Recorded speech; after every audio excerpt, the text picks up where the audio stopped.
نحمده ونصلي على رسوله الكريم أما بعد فقد قال الله تبارك وتعالى في كلام لا ريب فيه أعوذ بالله من الشيطان الرجيم بسم الله الرحمن الرحيم محمد رسول الله والذين معه أشداء على الكفار رحماء بينهم وقال النبي صلى الله تعالى عليه وسلم عليكم سنتي وسنة الخلفاء الراشدين آمنت بالله صدق الله العظيم وصدق رسوله النبي الأمين الكريم.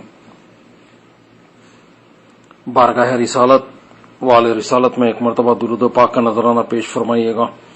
اللهم صل على سيدنا نبينا شفيعنا حبيبنا مولانا محمد وعلى آل محمد كما تحب وترضى بأن تصلوا عليه صلاة والسلام عليك يا رسول الله صلاة والسلام عليك يا حبيب الله صلى الله على النبي الأمي وآله صلى الله عليه وسلم صلاة والسلام عليك يا رسول الله. محمد رسول اللہ جان عالم محمد صلی اللہ تعالی علیہ وسلم اللہ کے رسول ہیں. والذین معه اشداء علی الکفار رحماء بینہم، اور جو لوگ آپ کی صحبت پائے ہوئے ہیں، آپ کے صحابہ کرام جو ہیں وہ کفار پر بھاری ہیں، زور آور ہیں، شدید ہیں، اور آپس میں مہربان ہیں، آپس میں محبت و مودت کا معاملہ فرمانے والے ہیں.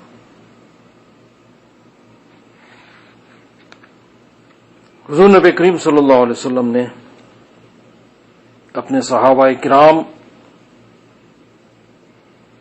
کو معیار حق فرمایا ہے، ہدایت کے تارے فرمایا ہے کہ اصحابک النجوم بیہم اقتدیتم اہتدیتم، کہ میرے صحابہ ستاروں کے مانند ہیں، تم جس کسی کی بھی اقتدا کرو گے ہدایت پاؤ گے.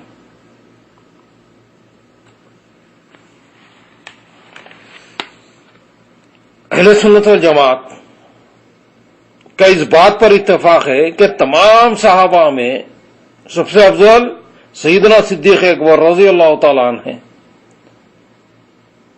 ان کے بعد سیدنا عمر فاروق رضی اللہ تعالیٰ عنہ، پھر سیدنا عثمان غنی رضی اللہ تعالیٰ عنہ، پھر سیدنا علی مرتضی رضی اللہ تعالیٰ عنہ کا درجہ ہے.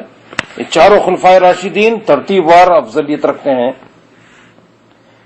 اسی طرح اہل سنت والجماعت کا اس بات پر بھی اتفاق ہے کہ حضرات صحابہ کرام تمام امت میں افضل ہیں، اور ان میں سابقین اولین افضل ہیں. السابقون الاولون، جو مہاجر صحابہ ہیں، جو مکی صحابہ ہیں، وہ سب سے افضل صحابہ ہیں. یہ ایک ایسا عقیدہ ہے جس میں اہل سنت جماعت کا کوئی اختلاف نہیں. انصار و مہاجرین دونوں حضرت عثمان غنی رضی اللہ تعالیٰ عنہ کو اور حضرت علی مرتضی رضی اللہ تعالیٰ عنہ پر فضیلت دیتے تھے اور مقدم مانتے تھے. جو حضرت عثمان غنی رضی اللہ تعالیٰ عنہ کو حضرت علی مرتضی رضی اللہ تعالیٰ عنہ پر مقدم نہیں مانتا اور فضیلت نہیں دیتا، وہ دراصل شیعہ عقیدے کو اختیار کرتا ہے. اہل حدیث کی رائے اور عقیدہ بھی شیعوں سے ہم آہنگی اختیار کرتا ہے. اہل حدیث اور شیعہ جو ہے دونوں ایک ہیں، دشمنی صحابہ میں، بغض صحابہ میں دونوں ایک ہیں. فضیلت شیخین یہ نام نہاد اہل حدیث غیر مقلدوں کو تسلیم نہیں ہے. یعنی سیدنا صدیق اکبر رضی اللہ تعالیٰ عنہ اور سیدنا فاروق اعظم رضی اللہ تعالیٰ عنہ کی فضیلت یہ نام نہاد اہل حدیث غیر مقلدین کو پسند نہیں ہے، تسلیم بھی نہیں ہے. یہ روافظ کی طرح، شیعوں کی طرح ان کو بھی یہ بات کو ماننے تیار نہیں ہوتے ہیں. نام نہاد اہل حدیث غیر مقلد نے صحابہ کرام رضوان اللہ علیہم اجمعین کی تنقید بلکہ توہین بھی کی ہے.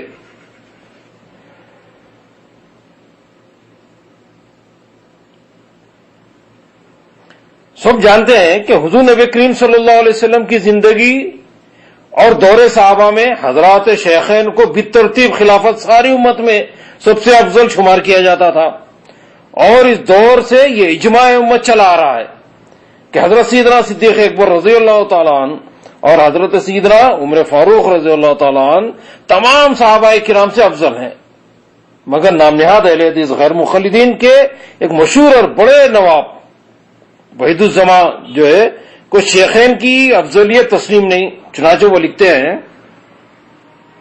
ہدیۃ المہدی میں لکھتے ہیں صفحہ 96 پر، یہ اعتراض نہ کیا جائے کہ شیخین کی تفضیل ایک اجماعی مسئلہ ہے، کیونکہ علماء نے اس کو اہل سنت و جماعت ہونے کی نشانیوں میں سے ایک نشانی قرار دیا ہے، اس لیے کہ ہمیں اجماع کا دعویٰ ہی تسلیم نہیں ہے۔ یہ صاف اعلان کر دے رہے ہیں کہ ہم کو اجماع قبول ہی نہیں ہے، اجماع کو ماننے والے ہی نہیں ہے، اجماع کا ماننا یہ واجب ہے یہ، اور انکار حرام ہے، کفر تک پہنچتے ہیں اگر اجماع کا انکار کیا جائے۔ قرآن و حدیث سے ثابت ہو چکا ہے کہ اجماع کو مانا جائے، تو اجماع کا انکار حرام۔ تو نام نہاد اہل حدیث کو اجماع تسلیم ہی نہیں ہے، تو اسی لیے یہ شیخین کی فضیلت کو تسلیم ہی نہیں کرتے، انکار کر رہے ہیں کہ جب ہم کو اجماعی قبول نہیں ہے، اجماع کو ہم قائل ہی نہیں ہے اجماع کے، تو ہم کیوں تسلیم کریں کہ شیخین کی فضیلت کو ہم کیوں تسلیم کریں؟ نہ سیدنا صدیق اکبر و سیدنا عمر فاروق رضی اللہ تعالیٰ عنہما کی فضیلت کو ہم نہیں مانتے ہیں، یہ اہل حدیث کا دعویٰ ہے۔ ایک اور مقام پر لکھتے ہیں نواب وحید الزماں، اس مسئلے میں قدیم سے اختلاف چلا آیا ہے کہ عثمان رضی اللہ تعالیٰ عنہ اور علی رضی اللہ تعالیٰ عنہ دونوں میں افضل کون ہے، لیکن شیخین کو اکثر اہل سنت جماعت حضرت علی سے افضل کہتے ہیں، اور مجھ کو اس پر بھی کوئی قطعی دلیل نہیں ملتی۔ یہ مسئلہ کچھ اصول اور ارکان دین سے ہے، زبردستی اس کو متکلمین نے عقائد میں داخل کر دیا ہے۔ یہ مسئلہ نہ اصول اور ارکان دین سے ہے، زبردستی اس کو متکلمین نے عقائد میں داخل کر دیا ہے۔ یہ حیات وحید الزماں صفحہ 103 کی عبارت ہے۔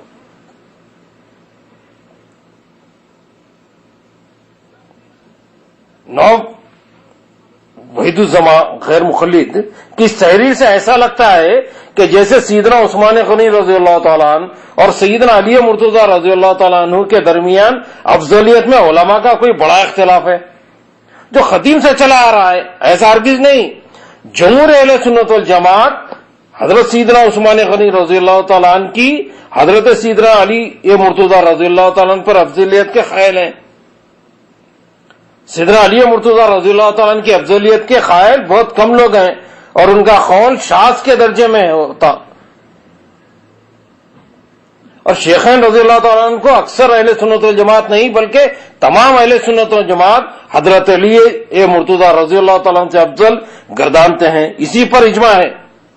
اسی لیے متکلمین نے اس نظریے کو عقائد میں شامل کیا اور اہل سنت والجماعت میں سے ہونے کی نشانی قرار دیا ہے۔ تو یہ کوئی اختلاف نہیں ہے اہل سنت کے درمیان کہ فضیلت تو ترتیب وار ہے، اور نام نہاد اہل حدیث اور شیعہ اس بات کے قائل نہیں، یہ تو توہین صحابہ میں زندگی گزار رہے ہیں، تنخیص بس ان کا مشغلہ یہی ہے۔ افضلیت شیخین کے سلسلے میں غیر مخلدین نام نہاد اہل حدیث کے برخلاف روایت ملاحظہ فرمائیں جن میں شیخین کی افضلیت خود حضور نبی کریم صلی اللہ علیہ وسلم کی حیات ہی میں ثابت ہوتی ہے۔ چنانچہ حضرت عبداللہ بن عمر رضی اللہ تعالیٰ عنہ فرماتے ہیں کہ ہم حضور نبی کریم صلی اللہ علیہ وسلم کے زمانے میں حضرت ابو بکر صدیق رضی اللہ تعالیٰ عنہ کے برابر کسی کو نہیں سمجھتے تھے۔ یہ کون فرما رہے ہیں؟ سیدنا عمر فاروق رضی اللہ تعالیٰ عنہ کے صاحبزادے فرما رہے ہیں کہ ہم حضور نبی کریم صلی اللہ علیہ وسلم کے زمانے میں حضرت ابو بکر صدیق رضی اللہ تعالیٰ عنہ کے برابر کسی کو نہیں سمجھتے تھے، پھر حضرت عمر رضی اللہ تعالیٰ عنہ کے برابر، پھر حضرت عثمان غنی رضی اللہ تعالیٰ عنہ کے برابر کسی کو نہیں سمجھتے تھے۔ ان کے بعد ہم اصحاب رسول کے درمیان ان حضرات کی طرح کسی کو کسی پر فضیلت نہیں دیتے تھے۔ یہ مشکات شریف کی حدیث ہے۔ یہ ایک دوسری حدیث بھی میں سیدنا عبداللہ ابن عمر رضی اللہ تعالیٰ عنہ فرماتے ہیں کہ ہم رسول اللہ صلی اللہ علیہ وسلم کی ہی زندگی میں کہا کرتے تھے کہ نبی کریم صلی اللہ علیہ وسلم کے بعد امت میں سب سے افضل سیدنا ابو بکر صدیق رضی اللہ تعالیٰ نے، پھر عمر فاروق رضی اللہ تعالیٰ نے، پھر عثمان غنی رضی اللہ تعالیٰ نے. یہ تو طے شدہ مسائل ہے. سیدنا عمر فاروق کے صاحبزادے فرما رہے ہیں، آپ سے منقول ہے یہ حدیث.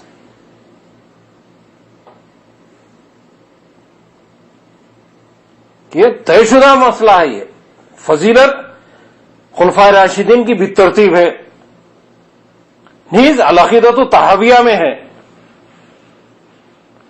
حضرت سیدنا صدیق اکبر رضی اللہ تعالیٰ عنہ کی فضیلت اور تمام امت پر مقدم ہونے کی وجہ سے رسول اللہ صلی اللہ علیہ وسلم کے بعد ہم اولن خلافت ان کے لیے ثابت مانتے ہیں. اور عقیدۃ الطحاویہ کی شرح میں ہے. اور افضلیت میں خلفائے راشدین کے درمیان ترتیب وہی ہے جو ان کی خلافت کے درمیان ہے، یعنی بالترتیب فضیلت ہے. مگر کتنے ہی مضبوط دلائل سامنے آ جائیں، یہ نام نہاد اہل حدیث غیر مخلدین مانتے کم ہیں. جتنے روایات احادیث پیش کیے جائیں ضعیف، آسان نسخہ ہے ان کے پاس. یہ منکرین حدیث ہیں، ہر حدیث کو ضعیف قرار دیتے ہیں. ایک چھوٹی سی کتاب بنا لیا احادیث کی، یہ تمام احادیث جتنے ہیں سب ضعیف ضعیف ضعیف کہہ کے مختصر ایک رسالہ تیار ہو گیا ان کے پاس. مجموعہ احادیث نہیں ہے بلکہ مختصر سا رسالہ ہے وہ احادیث کا ان کے یہاں. وحید الزما غیر مخلد کے اعمال کا ذکر کرتے ہوئے لکھتے ہیں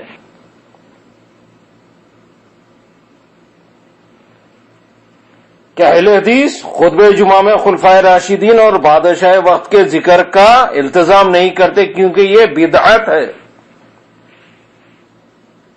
ہدیۃ المہدی صفحہ 110. ملاحظہ فرمائیے پھر دوبارہ، اہل حدیث خطبہ جمعہ میں خلفائے راشدین اور بادشاہ وقت کے ذکر کا التزام نہیں کرتے کیونکہ یہ بدعت ہے. بدعت کسے کہتے ہیں؟ گمراہی کو. کلو بدعتوں ضلالہ، یعنی بدعت سے مراد ہر نیا عقیدہ بدعت ہے. ہر نیا عقیدہ جو ہے بدعت ہے. تو بدعت سے جب بھی بدعت کہا جائے گا تو مراد نیا عقیدہ ہوگا، نیا عمل نہیں. اعمال میں نیک اعمال بھی آتے ہیں، اعمال خیر بھی آتے ہیں. سیدنا فاروق اعظم رضی اللہ تعالیٰ عنہ با جماعت سنت تراویح کا انتظام فرما کر فرمایا حاضی بدعت الحسنہ کہ یہ بہترین بدعت ہے، یعنی نیا کا بہترین بدعت ہے، اچھا کام ہے. تو اعمال میں جو نیک کام ہوتے ہیں وہ سنت کہلاتا ہے، سنت کا درجہ رکھتے ہیں. تو صحابہ کرام نے جو نیک کام جاری فرمائے وہ سنت ہے، وہ سنت حسنہ ہے. وہ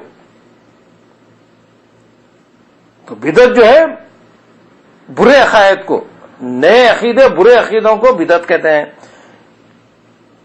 تو خطبہ جمعہ میں خلفائے راشدین اور بادشاہ وقت کے ذکر کا التزام نہیں کرتے کیونکہ یہ بدعت ہے. تو مطلب یہ کہ بدعت کل بدعت ضلالہ، کل ضلالۃ فی النار، ہر بدعت گمراہی، اور پھر اس کا انجام کیا ہوگا؟ جہنم. تو گویا خطبہ جمعہ میں خلفائے راشدین اور بادشاہ وقت کا نام لینا جہنم میں جانے کا سبب ہے.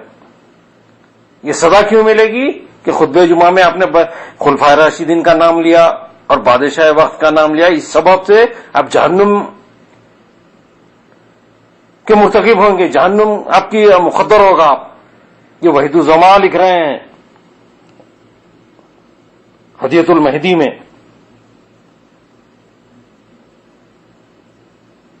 اب آپ دیکھیں سعودی عرب کے مساجد میں، حرمین شریفین میں بھی جمعے میں خطبہ جمعہ میں خلفائے راشدین کا نام لیا جاتا ہے، بادشاہ وقت کا نام لیا جاتا ہے. شہر کے مساجد میں امیر کا بھی نام لیا جاتا ہے، نہ صرف بادشاہ کا بلکہ امیر کا نام لیا جاتا ہے، گورنر کا نام لیا جاتا ہے.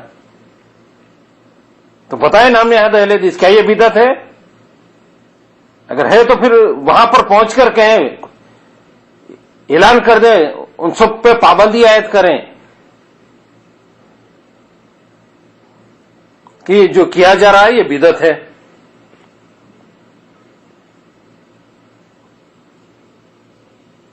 وحید الزما غیر مخلد آگے لکھتا ہے اور خطبے میں خلفائے راشدین کا ذکر چونکہ سلف صالحین سے منقول نہیں ہے اس لیے اس کا چھوڑ دینا ہی اولا و بہتر ہے. ابھی صالحین سے منقول نہیں. ابھی صالحین میں کس کو شمار کر رہے ہیں؟ جن سے منقول نہیں وہ فاسقین ہے، وہ مبتدعین ہے، وہ گمراہ لوگ ہیں جن سے منقول نہیں. لیکن تمام سلف صالحین سے یہ منقول ہے. یہ اور یہ چلا آ رہا ہے، یہ سلسلہ جو ہے خطبہ جمعہ میں خلفائے راشدین کا ذکر. معلوم ہونا چاہیے کہ خطبے میں خلفائے راشدین کا ذکر مبارک اہل سنت والجماعت کا شعار ہے، یہ علامت ہے، نشانی ہے ہماری. اور خطیب سے تواتر کے ساتھ چلا آ رہا ہے. غالباً غیر مخلد نواب صدیق حسن خان کو بدعت کی حقیقت سے ناشنا ہے وہ، اور موصوف کو اسلاف کے اعمال کا بھی کوئی علم نہیں ہے، ورنہ وہ ہرگز ایسی بات نہیں کہتے. حضرت مجدد الفسانی شیخ احمد سرندی رحمۃ اللہ علیہ کے دور میں ایک قصبہ سامانہ جو اطراف سرہند میں ہے کہ کسی خطیب نے خطبے میں خلفائے راشدین کا ذکر چھوڑ دیا تھا. حضرت سخت برہم ہو گئے، حضرت مجدد الفسانی سخت برہم ہو گئے جب آپ کو یہ اطلاع ملی کہ کسی مسجد کے امام نے خطیب نے خطبے میں خلفائے راشدین کا ذکر کو چھوڑ دیا ہے. اور وہاں کے سادات قاضی صاحبان اور معاہدین شہر کو ایک خط لکھا آپ نے، مکتوبات امام ربانی میں ہے وہ. معلوم ہوا کہ آپ کے یہاں اب آپ جو مکتوبات امام ربانی جلد صفحہ 43 جلد دوم میں آپ کا مکتوب ہے کہ معلوم ہوا کہ آپ کے یہاں خطیب شہر نے عید قرباں میں خلفائے راشدین رضوان اللہ علیہم اجمعین کا ذکر مبارک چھوڑ دیا ہے اور ان حضرات کے اسماء مبارکہ کو ذکر نہیں کیا. نیز معلوم ہوا کہ جب کچھ لوگوں نے امام صاحب کو توجہ دلائی تو بجائے اس کے کہ فراموشی وغیرہ کا کوئی عذر کرتے، نئے سختی اور متمردانہ انداز میں جواب دیا اور کہا کہ اگر خلفائے راشدین کے نام نہیں لیے گئے تو کیا ہوا. نیز یہ بھی سنا گیا ہے کہ وہاں کے حضرات نے بھی اس معاملے میں چشم پوشی اور نرمی اختیار کی ہے، سختی کے ساتھ اس خطیب بے انصاف سے باز پرس نہیں کی. افسوس، صد افسوس، خلفائے راشدین کا ذکر اگرچہ شرائط خطبہ میں داخل نہیں مگر اہل سنت والجماعت کا شعار ہے. خطبے میں خلفائے راشدین کا ذکر مبارک وہی چھوڑ سکتا ہے جس کا دل مریض ہو اور باطن خبیث. سبحان اللہ. خطبے میں خلفائے راشدین کا ذکر مبارک وہی چھوڑ سکتا ہے جس کا دل مریض ہو اور باطن خبیث ہو.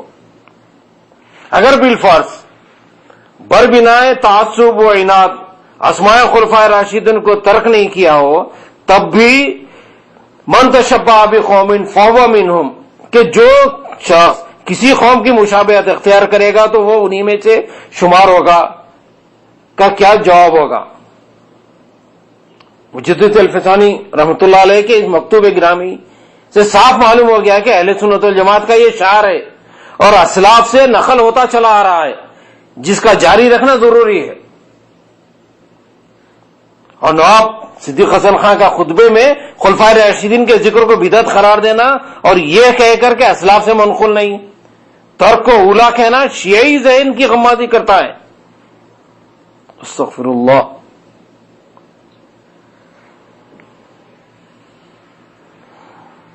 معلوم ہوتا ہے کہ غیر مخلدین کے محقق عالم اور طبقے غیر مخلدین میں سیاستہ کے مترجم کی حیثیت سے معروف نواب وحید الزما خود اجتہادی کے زام میں اتنے آگے بڑھ گئے ہیں کہ شیعوں کو بھی مات کر دیا ہے، اور ایسا محسوس ہوتا ہے کہ صحابہ کرام رضوان اللہ علیہم اجمعین سے انہیں کچھ چڑ ہے، بغض ہے، عناد ہے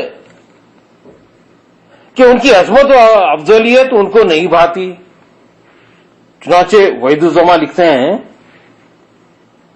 اس امت کے بہت سے صحابہ کرام کہ بعد میں آنے والے علماء عوام صحابہ سے افضل تھے. اس امت کے بہت سے یعنی صحابہ کرام کے بعد میں آنے والے علماء عوام صحابہ سے افضل تھے علم میں، معرفت الہی میں اور سنت کے پھیلانے میں.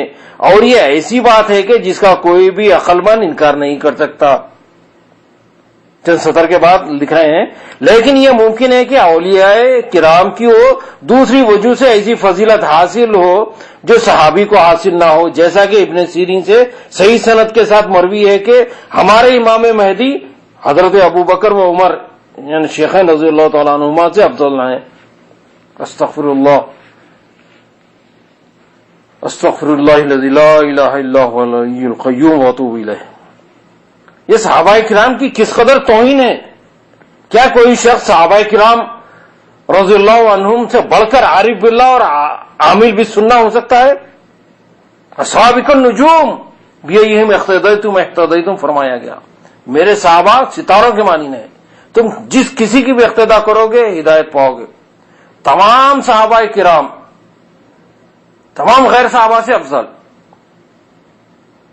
صحابی ہر صحابی امام اعظم سے افضل، امام مالک سے افضل، امام احمد بن حنبل سے افضل، امام شافعی سے افضل، تمام محدثین سے افضل، تمام اولیاء سے افضل، حضرت سیدنا غوث اعظم سے افضل.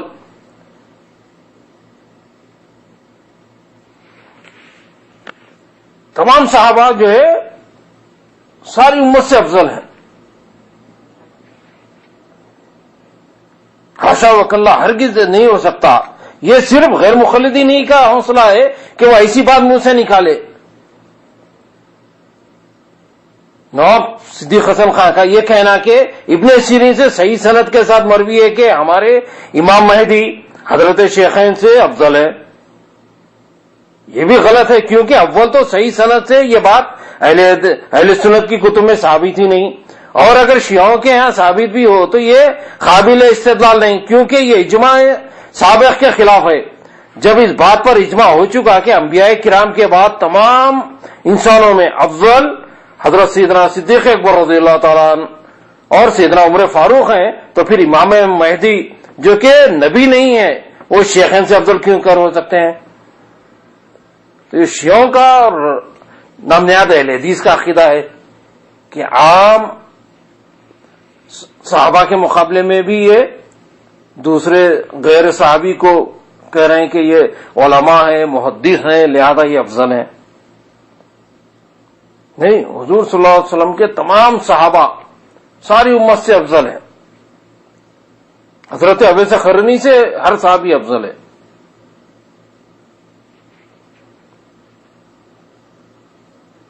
وحید الزما غیر مقلد لکھتا ہے کچھ صحابہ فاسق ہیں، استغفر اللہ،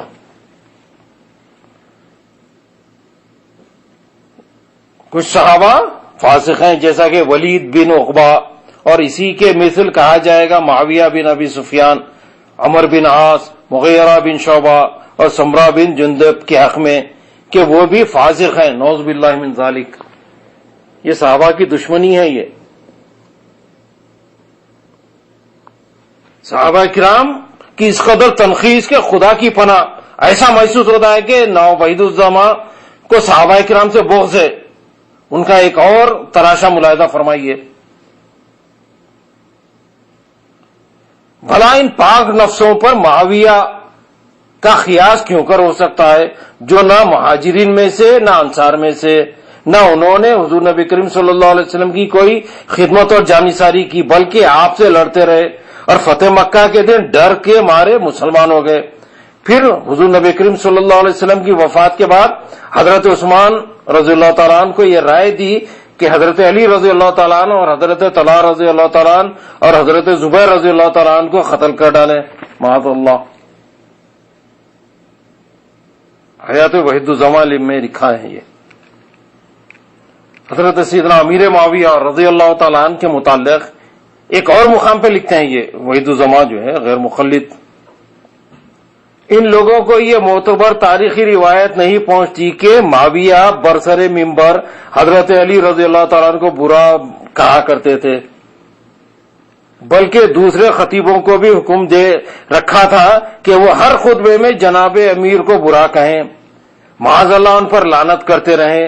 کچھ سچی بات یہ ہے کہ معاویہ پر دنیا کی طمع غالب ہو گئی تھی اور وہ حضرت علی رضی اللہ تعالیٰ عنہ کو اعلانیہ برا کہا کرتے اور منبر پر ان پر لعنت کیا کرتے تھے، اور حضرت علی رضی اللہ تعالیٰ عنہ کیا معاویہ کو تمام خاندان رسالت سے دشمنی تھی۔ استغفر اللہ، لعنت اللہ علی الکاذبین۔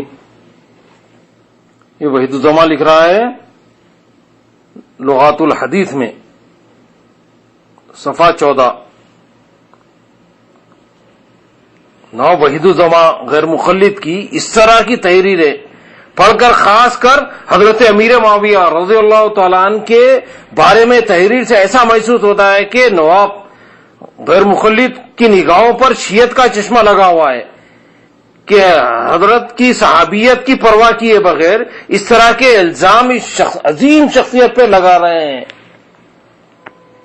معلوم ہونا چاہیے کہ ائمہ کو برا کہنے سے آدمی چھوٹا رافضی ہوتا ہے، ائمہ کرام کو، اور صحابہ کی شان میں گستاخی کرنا یہ اصل رفض ہے۔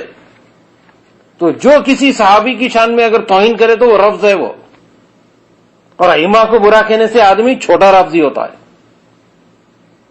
حضرت امیر معاویہ رضی اللہ تعالیٰ عنہ برگزیدہ صحابی ہیں، بلکہ کاتبین وحی میں سے ہیں، جیسا کہ علامہ ابن کثیر فرماتے ہیں کہ وَكَتَبَ الْوَحْيَ بَيْنَ يَدَيْهِ مَعَ الْكِتَابِ، البدایہ والنہایہ میں فرماتے ہیں کہ حضرت امیر معاویہ رضی اللہ تعالیٰ عنہ نے خطوط کی کتابت کے ساتھ وحی کی کتابت کا کام بھی انجام دیا ہے۔ اب یہ غیر مخلد نواب صحابہ کرام رضی اللہ تعالیٰ عنہ سے بغض و عناد کے ہوتے ہوئے اپنے اسلام کی خیر منائیں کہ کاتب وحی کو مجروح کر رہے ہیں یہ لوگ۔ خود حضور نبی کریم صلی اللہ علیہ وسلم حضرت امیر معاویہ رضی اللہ تعالیٰ عنہ کے بارے میں یہ دعا دے رہے ہیں، اللہم اجعلہ ہادیا مہدیا وہدیا، اے اللہ معاویہ کو ہدایت دینے والا اور ہدایت یافتہ بنا دیجئے اور اس کے ذریعے لوگوں کو ہدایت دیجئے۔ تو یہ نبی کی دعا ہے حضرت معاویہ رضی اللہ تعالیٰ عنہ کے بارے میں۔ تو اب آپ بتائیں کیا یہ دعا قبول ہوئی یا رد کر دی گئی؟ کیا نبی کی دعا قبول ہوئی یا رد کر دی گئی؟ ارے نبی کے وسیلے سے تو سب کی دعائیں قبول ہوتی ہیں۔ تو یہ حضرت امیر معاویہ رضی اللہ تعالیٰ عنہ کے حق میں دعا ہے کہ آپ کو اللہ ہدایت دینے والا بنائے، ہادی بنائے اور لوگوں کو ذریعہ ہدایت بنائے۔ یقیناً حضرت امیر معاویہ کے حق میں یہ دعا قبول ہوئی کہ حضور صلی اللہ علیہ وسلم تو دعا دیں اور یہ الزام لگائیں اور فسق کی نسبت کیا کریں، نعوذ باللہ من ذالک۔ اللہ تبارک و تعالی ہم سب کو نام نہاد اہل حدیث اور شیعوں کے اس فتنے سے محفوظ رکھے، بغض صحابہ سے محفوظ رکھے، صحابہ کرام کی عظمت و محبت ہمارے دلوں میں پیدا فرما دے۔ آمین بجاہ سید المرسلین۔ سبحان ربک رب العزت عما یصفون والسلام علی المرسلین والحمد للہ رب العالمین۔